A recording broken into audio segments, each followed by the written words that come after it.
E rere ana te reo karanga kia whakaeke mai ko ngā tuahine o Hinemoana ki runga I te marae kia wānanga kia oko hoki I ngā mahi uruku moana.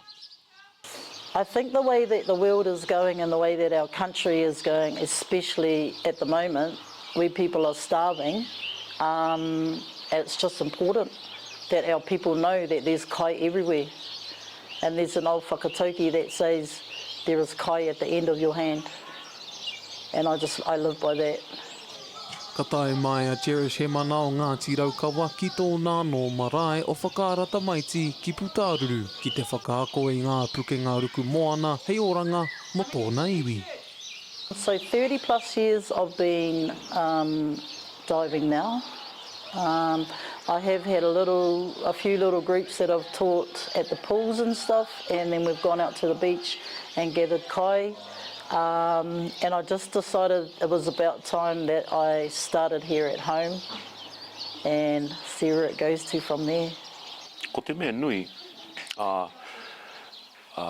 ki hoki mai ia ki konei, ki te marae, ki te hoatu, ki te ka puta, tōna pukenga, tōna mātauranga I tēnei wāhanga. Ai, ki hoki mai ia ki konei, koe rā te mea nui. E hari koa ana o Marcus Ruka o Ngāti Mahana me Ngāti Ahuru. Kua whakahokia mai tēnei wānanga ki runga I te marae ki te whakakotahi I te iwi. Ai, he tino taonga tēnei kaupapa. Mi te kaupapa mahinga kai. Ki reira ki te moana e pai ana. Ki konei ki te kaukaoro o pāta tere, kaori e tata ki te moana, hoi anō, e whakaaro nui I wangi I tō tātou whānau, ia wiki, ia marama, ko te hehia ana mātou ki te haere, ki te moana, e kohi ngā kai moana, koenei tetehi whakaaro nui I wangi a tātou. Marae generally are a place of grounding for us, a real safe space, and so when we go back to those familiar areas for ourselves, and we're able to share the skills that we have with our own whānau and hapori, that in itself I think is really ātāhua about this kaupapa. He tata ki te toru te kau ngā tauira ka tai ake ki te wānanga tuatahi o ngā tuahine o Hinemoana, pēnei ia Kelsey Murray o Ngāti Raukawa. I love that it's at the marae, it's centering, it's grounding in a different kind of way. And being able to bring our tamariki and have her tamariki here too and listen to the kōrero that they've got to say is just adds to the mana, so to speak, or the strength of the kaupapa. So you usually have a jacket that goes over top of this. I don't wear the jackets because I get too hot. I just wear I've got like a top like this. We do a lot of diving for mental health. That's a biggie for me. Like if you're feeling low, for me and my tamariki, we need to be around the water. And I feel like most of our people do. In the water, in the bush, anywhere that grounds you, that re-grounds you, that's where we need to be.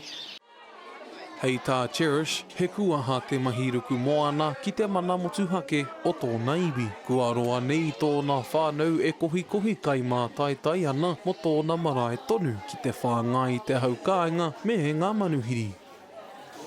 Sorry, my gear's still a little bit wet because we've been diving all week.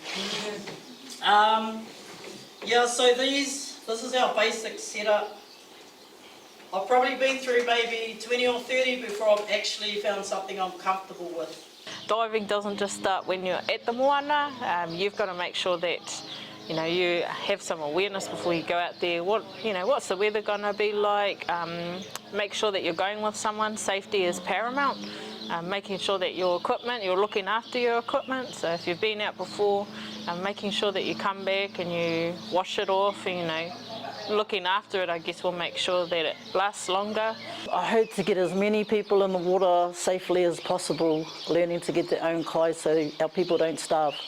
And I just feel like my tupuna have been saying for a long time, you've got to get this kaupapa out there. And there is some other groups around as well. There's wahine tō divers, there's wahine divers all throughout the Aotearoa. and I'm an inland diver, so I thought I'd start with the inlanders.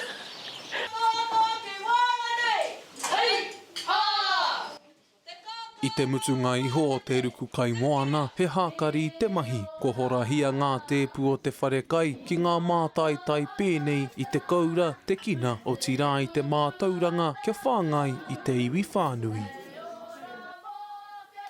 Te Kawa Paora, Aukaha.